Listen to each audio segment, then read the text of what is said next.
and welcome. My name is Justin Patton. I'm the director of the Auburn University RFID Lab. Here's our update for June of 2021. So a couple things.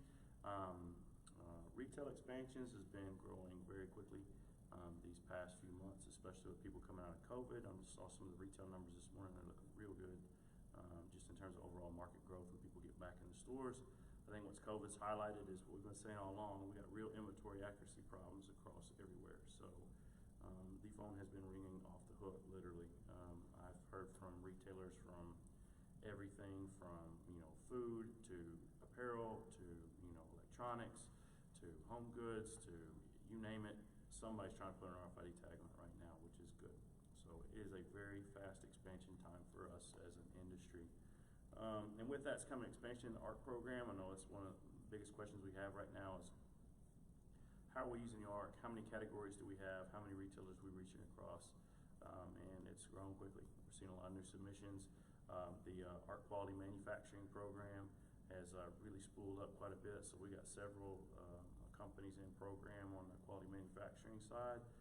We are really, I feel like, hitting good stride as an industry in terms of a solid, good product that we're putting out there and able to deliver consistent results at the stores. Pharma has also been great.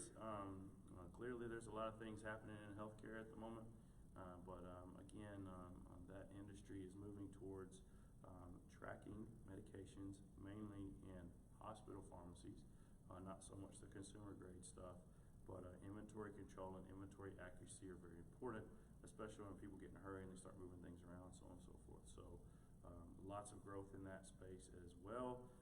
Looking very much forward to seeing what Dose ID and those others are going to do in the future, but lots of good stuff on that front. Aerospace, the test bed, I've been talking about this thing for a couple years now. Got it design locked, start building that thing.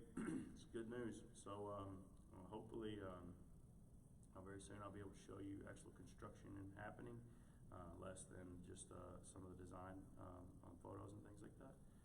But I am finally glad to have some of that thing up and going. So more to come on that as well. Travel, been traveling quite a bit. Got a lot more coming. So anybody needs any help with projects and things like that, let me know. I think I've got trips basically all around the U.S. and some international ones booked up in the future too. So we're really coming out of the gate hard.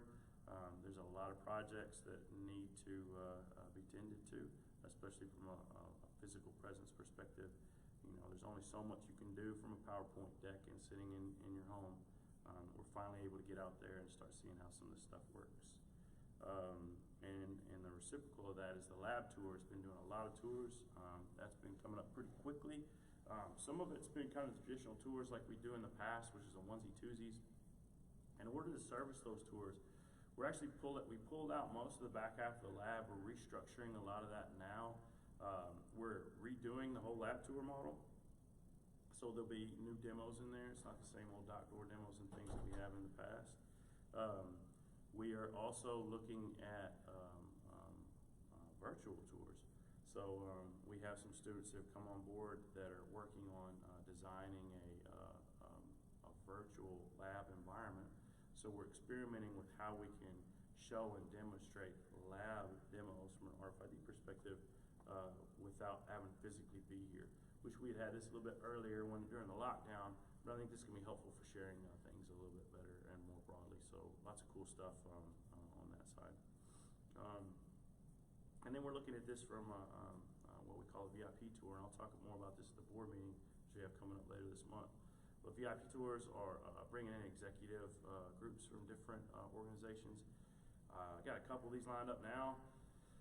Interestingly, I don't know if everybody knows this, but Auburn owns an airport. It's not but about 5 minutes from where I sit. Auburn University has the oldest aviation program in the U.S. in a university. And we have companies that have been bringing in corporate jets with full executive suites. We've done some board trustees meetings and things like that here as well. If you're interested, let us know. We have a tour package we're doing that's a little bit of an upgrade. It's things like accommodations, we got some dinners, we've got some other events and things we can do that includes the lab tour, personal meeting space, all that stuff. So we're trying to set this up so that it's not just people come in and see the tour and have a discussion, but they're able to bring enough decision makers in here to really kind of have a good, meaningful working session based on inventory accuracy and innovation in general, not just RFID demos down in the lab. So if you're interested, give us a contact. We'll let you know. Lots of the projects that are not kind of primary are coming back up real quick too. I'll say not primary, I mean just stuff, the odds and ends, right? So the Oyster Project, just got off a call about that this morning. Lots going on there. We actually have a few different universities we're collaborating with in that space now. So again, we're trying to bring some of that back into that farm to fork initiative through the full food supply chain, starting with seafood and shellfish. The BOPUS project, buy online, pick up in store, that study is expanding to include operations and just general inventory accuracy, so more to come on that soon. That's of high interest, and that's been going well. Supply chain in general, we've been participating heavily in the GS1 claims compliance work group. You can talk to Jonathan Gregory if you're interested in participating. There's lots of folks in there. This is kind of the wheel is turned. So where we started back in the early days of RFID with a supply chain case and pallet tracking things through, we're now back there again. So that cuts across industries, whether it's aviation, whether it's retail, whether it's just general supply chain, doesn't matter.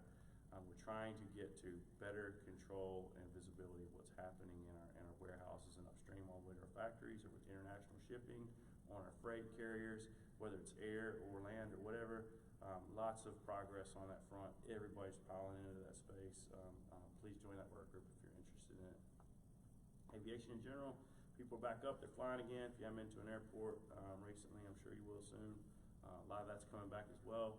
It's great news. More to come on that front as well, but you'll see some of that when we start building out that test bed, and we actually have that mock set up for commercial aviation. So lots of different things. You'll see more from us soon. I think we're going to change the format or update the format of these videos a little bit. We're going to try to do some interviews as part of these going forward as well. So you'll start seeing and hearing from some of the project team leads and stuff down at the lab. So anyway, glad to catch up. Give us a shout if you need anything, and we will talk to you all soon. Thank you.